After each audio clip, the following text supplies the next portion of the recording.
Funding for Market Journal is provided by the Nebraska Soybean Board.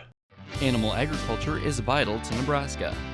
Livestock production not only contributes to our food supply, but also helps our rural communities. Livestock provides revenue for schools, creates jobs, supports Main Street, and enhances the future for farm families. The Nebraska Soybean Board's Animal Agriculture Initiative works to encourage growth of responsible livestock enterprises to benefit agriculture and Nebraska.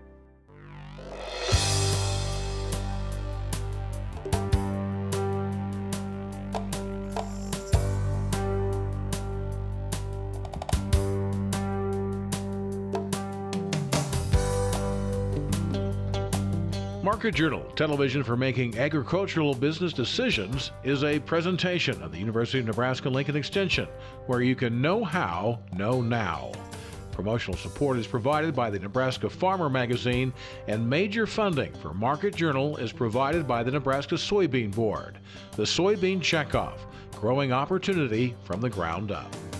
Welcome to this week's edition of Market Journal. I'm Jeff Wilkerson. On this episode, Mike Briggs joins us to look at cattle markets. Fabio Mattos analyzes corn and soybean market volatility over the last 50 years.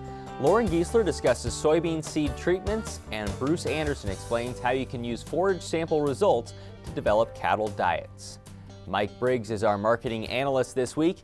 The tail end of 2013 and beginning of 2014 have been good to live cattle sellers, with the February contract reaching a new high over $137 per hundredweight.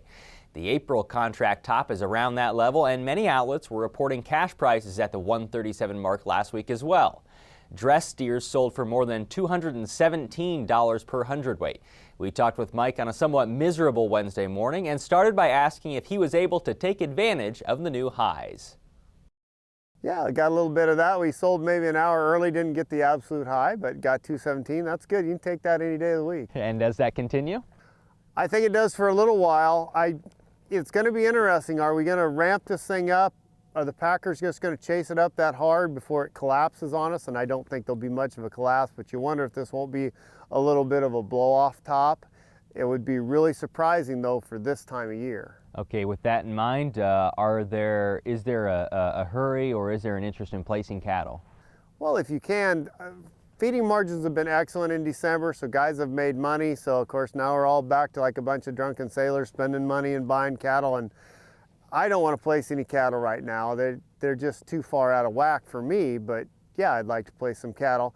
The thing that's going to be, this thing's going to just constantly chase itself because it's going to be chasing cattle. And we finally got the market where it's not a premium in the deferreds, and that's always healthy. So you've got a nice market up front, and so that's just going to stay that way for a while. That's going to make it tough to place cattle. December overall, though, was a positive month? December overall was a very good month, yes. Year over year, where we are now for 2014 versus 2013, how much brighter is the picture? That's a great question. I think you're still going to struggle with supplies of feeder cattle. Now, we'll get a grain report this week that hopefully tells us we've got a great big pile of corn, so corn will go down for all us feeders. That's going to be interesting to see.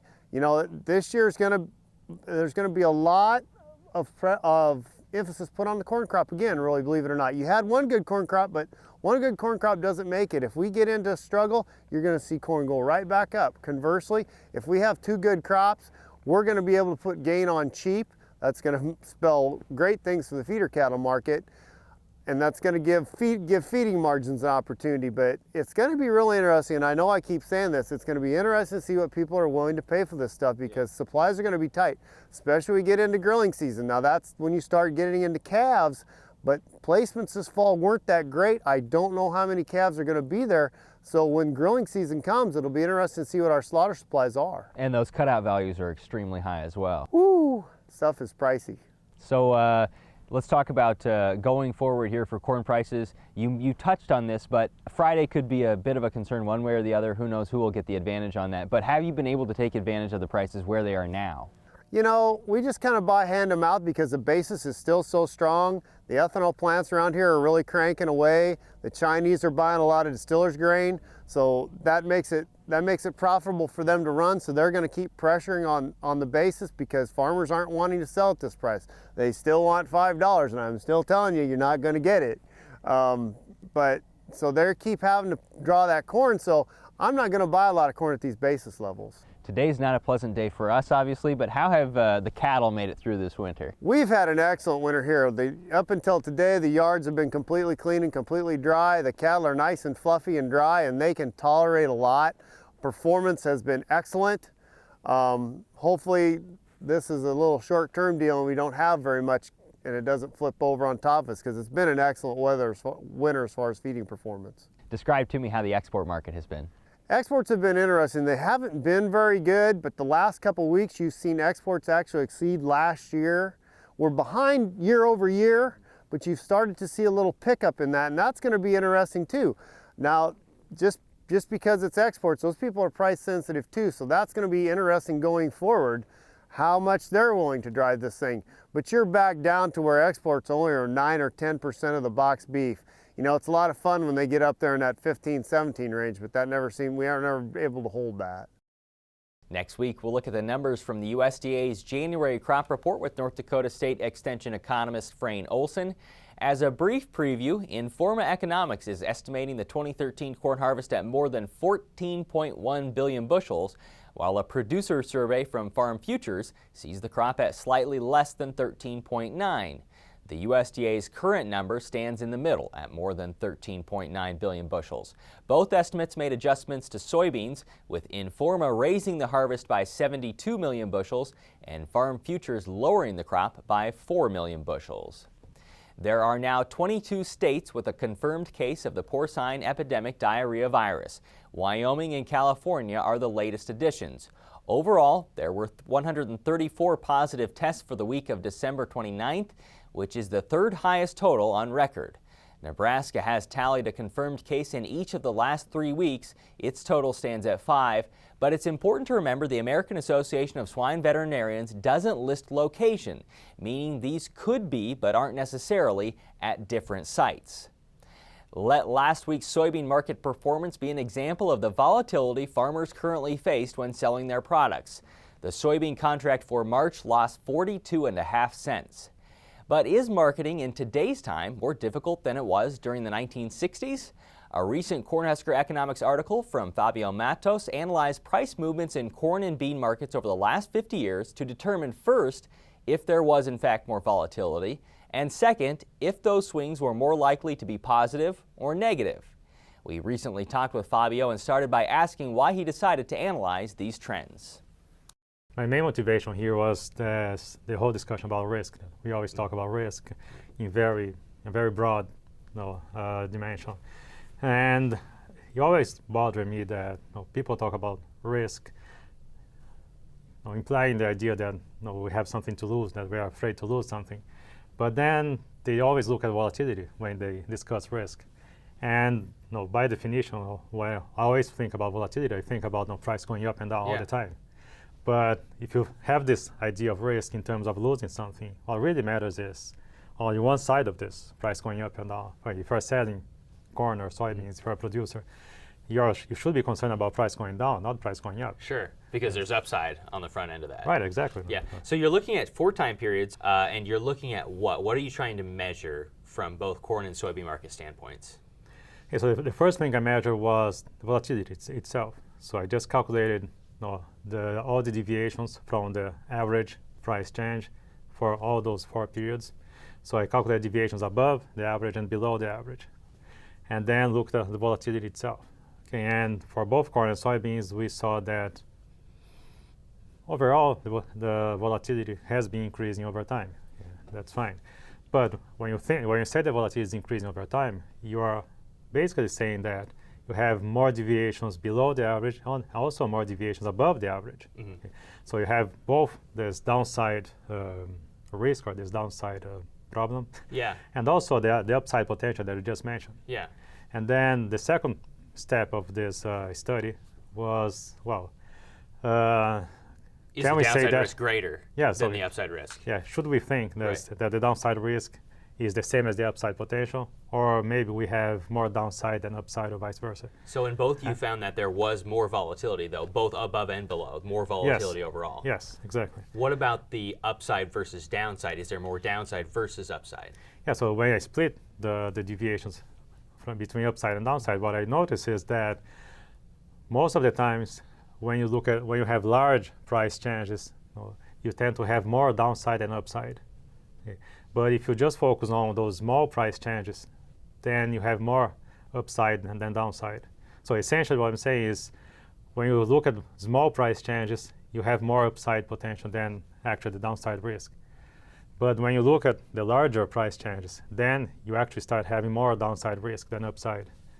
And I like to make this distinction because I think we should be much more concerned about those large price changes than the small ones. Because one quick example I have here is, let's say you have a business and you lose money for 20 days in a month, but you just lose $10 each day. But then there's one day in this month, only one day, that you lose $1,000. So it's much worse to lose $1,000 in one day than to have very small losses over several days. That's why I like to look at those large price changes. Knowing this now, knowing that it is more volatile in both markets than it's ever been, and that there's downside risk as well, is there any way that you can use this in the future to market? Yeah, so one point we can take from this is that, as I said, there has been more volatility, so the price changes have become larger than in the past. And in addition to this, when you look at those large price changes, they have become more frequent than they used to be in the past. So there has been more downside risk than upside potential, and the downside risk has become larger than in the past. So can you replicate that forward? Yeah, so if you think forward, and that's something I'm going to talk more about in the next month in the Cornhusk Economics. But when you look forward, based on this study in the last 50 years or so here, what we also notice is that if you look at results from one time period and try to replicate this for the next time period, usually it doesn't work because the next time period tends to be worse, or tended to be worse based on this history here. So if you look at what we have right now and try to replicate for the next 10 years or so,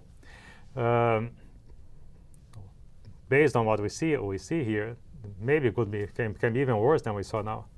Fabio's articles on corn and soybean market volatility can be found in two separate Cornhusker economics reports. We'll link to both of those on the Market Journal website. The Nebraska Soybean Board provided UNL's Institute of Ag and Natural Resources with more than $1.9 million during the 2013 fiscal year for research on many aspects of soybean production. While there isn't a crop in the ground now, we'll be giving you information on how you can prepare during the off-season over the next few shows. In a few weeks, we'll look at the use of foliar fungicide applications in soybeans. On this episode, UNL Extension plant pathologist Loren Giesler joins us to discuss the use of soybean seed treatments. One of the things we'll see is that those fields that have a history of a stand problem, emergence problem, that's where we typically will see a return when we get those favorable conditions for disease development. Seed treatments are not something that we're going to see return on in every field. The other time that we'll see that is when soybean farmers are making that planting window earlier and moving that up when we're in cool soils. That's going to be a key time for when those seed treatments are going to be more effective. And then the other time that we talk about using seed treatments is if a grower's looking at really cutting that seeding rate down, then that's something that you really want that insurance to make sure you're getting every seed up. So those are the two reasons that you try to do it here. What has it been effective against? Well, when we look at seedling diseases in Nebraska, for sure we have our share of any of them are out there, and the main ones we'll see are the Pythiums, the Phytophthora, the Rhizoctonia, the Fusariums. Growers that know they have a history of Phytophthora, that's going to be key in using seed treatments and making sure they have products that are going to align to have good control with Phytophthora. That's going to be one. The other one most common is going to be Pythium, and that's just that cool, wet soil condition. And then as we go into our sandier soil areas, northeastern Nebraska, for example, we get to more sands, those kind of areas where we get that more Rhizoctonia pressure. So again, just making sure those products, if they do use seed treatments, making sure the products are right for the job. And then if they have any history of stand problems, that's where I'd really recommend them. Suggestions for finding the right one for the right situation? Well, a lot of farmers are not going to really have much choice because a company, particularly brand seed, is going to have their set of treatments. Probably the biggest choice they're going to have is do I do the full treatment that may or may not contain an insecticide, or do I just do that fungicide base? And then with that selection, though, probably the main one that I see potential issues with would be the Phytophthora scenario, where maybe they don't have enough of mefenoxam or metalaxyl, which is the active ingredient that we want for Phytophthora control. And a lot of the combo products now have enough of that in there, but they just want to make sure. So ask their seedsmen if they have that. If they haven't already selected a treatment and they're looking at treatment before they go in, just make sure that they got the right product that way. Since it's an extra cost, how do you weigh whether or not it's worth it to put this on, if you'll get the benefit or not? Well, I really feel that the benefit is going to be those fields that have the history. A lot of growers have used seed treatments. We see that market increasing, more and more every year, particularly as they drop populations for insurance reasons. I just always tell them, everybody doesn't need insurance for that. So, if you've never had a problem with stand and everything's going great, you're probably not going to get a return. In 2 weeks, we'll talk with Loren again when we'll look at foliar fungicide applications in soybeans. The January Nebraska Farmer features a selection of stories on agricultural water use, including the challenge of irrigating more crop acres. Nebraska is already the country's leading irrigator, adding 930,000 acres from 2002 until the 2007 Ag Census. Now, UNL's Ag Economics Department says its analysis shows another 500,000 irrigated acres were added from 2008 to 2013. The busiest drillers during that period were in north central and northeast Nebraska. You can read more about where the irrigated acres came from and irrigation expansion in the January Nebraska Farmer. We've talked in the past about sampling forages before feeding them. This week, UNL Extension forage specialist Bruce Anderson is with us to look at what you might see when you get those sample results back. Well, we're going to have quite a few numbers, usually in several columns there with it there, Jeff. And typically a lot of different types of characteristics will be described in a typical forage test, all the way from the moisture content through protein, fiber, energy, minerals, and could be a number of other things depending on what a producer may particularly request. But typically we'll have something that's going to look a little bit like what we have listed here in this example, where we have a couple columns of numbers and each of the numbers kind of identified here. And I think it's real important that people recognize that most of the time they really need to pay most attention to the DM or the dry matter figures there, because when they're trying to put together rations for their livestock, all of the requirements that they list for the animals is going to be based on the dry matter content of the feed. And so when we have something that has a moisture level, as this sample here does, of 6%, and the dry matter is 94%, you can see as you look down the column of numbers that all of the numbers in the two columns differ from one another because they're adjusting for that moisture. Let's go through some of the other categories in our mock example here. If you're looking at the protein category, explain to me what you're looking at in those numbers. Well, typically, especially if we're looking at beef cattle, we're looking at protein numbers pretty closely on forages because beef cows during the wintertime period probably need to have a minimum of 7 to 8% protein in their diet, and that's in the dry matter portion here. And so with this example here, where it has 7.8% protein in the dry matter, it looks like it's in pretty good shape and probably could meet many of the animals' needs there. But as we look at some of the other numbers in here, there's one in here, the ADICP, which stands for acid detergent insoluble crude protein. Now that's quite a mouthful and why they abbreviate it. Some labs will list this at heat damage protein. Other labs may call it acid detergent fiber protein, but it refers to protein that's bound up in the fiber and isn't going to be readily available to the animals. All forages have some of that, and in the situation here we see that a little less than 1% of the dry matter is in that form. When we find that over 10 to 15% of the protein is bound up like that, we need to then adjust the actual protein because we know that the animal's not going to get so much, and so the lab will list an adjusted crude protein. That really is the line that I would focus on most cases because it's the number that we're going to use with our diet and ration formulation. And many times we'll see that they're the same. But if we have some tobacco brown type of hay that got some heat damage, we may see a bigger number in that heat damage column, and we might see then an adjustment downward in terms of the crude protein that we ought to be using there. If you move into the fiber category, what do you want to look for there? Well, the fiber category is really important because it tends to give us indications as to both how digestible the forage is going to be and how much of that forage the animals would be able to eat if they were given free choice. The acid detergent fiber, or ADF, typically these are very common numbers for a grass hay that we see here, and that ADF value that's listed in there is used oftentimes for calculating the energy, because this pretty much measures the part of the forage or the hay that is not going to be digested very well by the animals. It consists mostly of cellulose and lignin, and so the animals can't use it. And so if we use that in certain calculations, we can determine how much they will be able to use. In contrast, this NDF, or nutridetergent fiber, adds all the fiber together there. And that tends to indicate kind of the bulkiness of the ration, and that leads to kind of fill in the animal and kind of affects how much that animal is going to be able to consume. This becomes maybe more important for dairies, but when the numbers start getting very high, it can influence really how much the cows can eat if we're trying to maintain beef cows during the winter as well. So going down further, you see the TDN, and we're in the energy category. What do you want to shoot for? Well, in that situation here, these are very nice numbers, right in the kind of the maintenance levels that we're looking for on beef cows. Someplace in the low to mid 50s is typically what we want for a dry beef cow during the winter time. All these numbers here, the TDN as well as the other energy numbers here of net energy of maintenance, net energy of gain, and net energy of lactation, they're all calculated values. They don't measure these directly, and in most lab situations, we're probably taking the calculation directly from that previously discussed ADF, or acid detergent fiber. Then we get on to other areas like the calcium, the phosphorus, and there may be other minerals that people will use there. And of course, we got various ratios, various quantities that we want to make sure that the animals are able to acquire either through the feed that they're consuming or a supplement that they might receive. And finally, the last number that you're going to look at, what does it mean? Okay, that's the relative feed value that we see here at the bottom.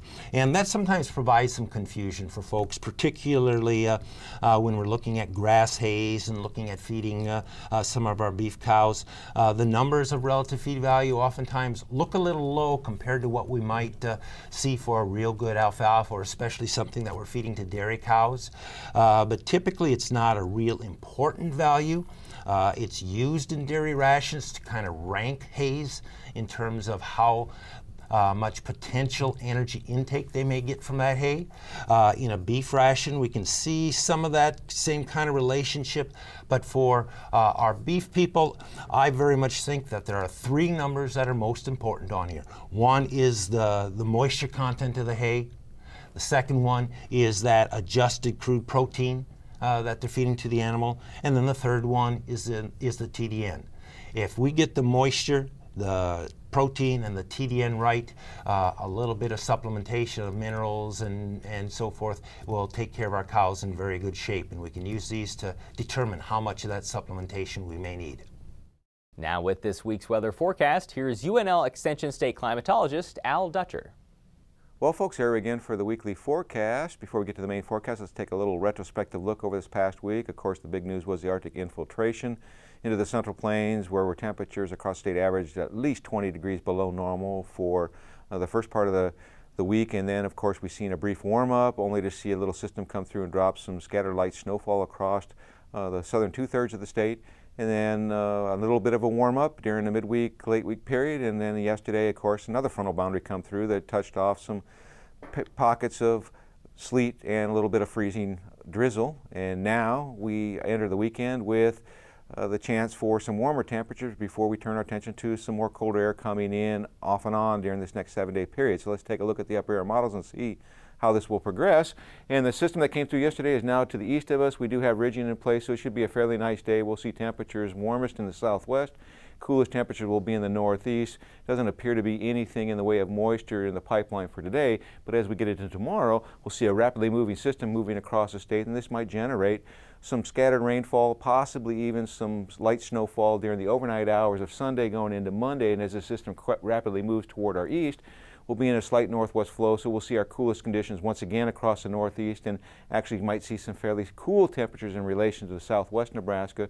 We may be hard-pressed to get into the 20s across northeast Nebraska, but 40s to possibly even 50s across southwest Nebraska looks to be in the cards. Now, as we go into Tuesday, the system will deepen, and that will pull some exceptionally cold air across Iowa and parts of northeast and eastern Nebraska. It may just catch the western periphery of this cold air, but then we see that ridge across the western United States is going to try to make inroads into the state, and by the time we get into Wednesday, we'll see that it does make a little bit of a warm-up, but yet another system is poised to come down the pipeline from north-central portions of the upper Midwest, and then that will move toward the southeast and reinforce some of the cold air to our east.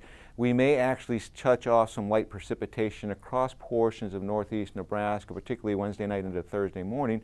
And as we get into Thursday, we'll see another inflow of cool air, but this ridge is showing very strong signs as we get into Friday to start moving into our region, and that might in itself, as we see this ridge build in, start a very long-term warming trend, our January thaw, and by all indications from the models right now, that will last from next Friday through at least the following Thursday, and we will see the cold air finally exit the region, and we will start to look at a major troughing pattern developing across the western United States that may actually start to increase precipitation in our region. So we'll have to wait and see till next week whether or not that verifies. So as we look at the temperature forecast, we are going to see some nice conditions across the west this weekend, and then we start to cool down there in the early part of the week, only to warm up briefly on Wednesday before a slight cool down on Thursday, and then we warm again next Friday. 8 to 14-day forecast indicates that heat moving into our region, and in terms of precipitation, a dry forecast to our west. Thanks, Al. Today's interviews with Mike Briggs, Fabio Mattos, Loren Giesler, and Bruce Anderson are available individually on the Market Journal website and through our mobile app as part of the January 10th episode. Next week, North Dakota State Extension economist Frayne Olson will be our marketing analyst, and we'll show you our conversation about growing higher-yielding soybeans with Marion Kelmer at the Soybean Day and Machinery Expo in Wahoo. Until then, thanks for watching. I'm Jeff Wilkerson. We'll see you next week. Join Market Journal online at marketjournal.unl.edu. You can also follow us on Facebook and Twitter. Promotional support is provided by the Nebraska Farmer Magazine. Funding for Market Journal is provided by the Nebraska Soybean Board. The Soybean Checkoff, growing opportunity from the ground up. Market Journal is produced by the University of Nebraska-Lincoln Extension, where you can know how, know now. Funding for Market Journal is provided by the Nebraska Soybean Board. Whether it's spring planting, fall harvesting, or just a drive across the state, soy biodiesel helps a diesel-powered engine operate in a demanding job. Soybean oil from Nebraska soybeans makes biodiesel a renewable fuel that's also environmentally responsible. The Soybean Checkoff plays a major role in supporting the use and availability of biodiesel. The Nebraska Soybean Board, growing opportunity from the ground up.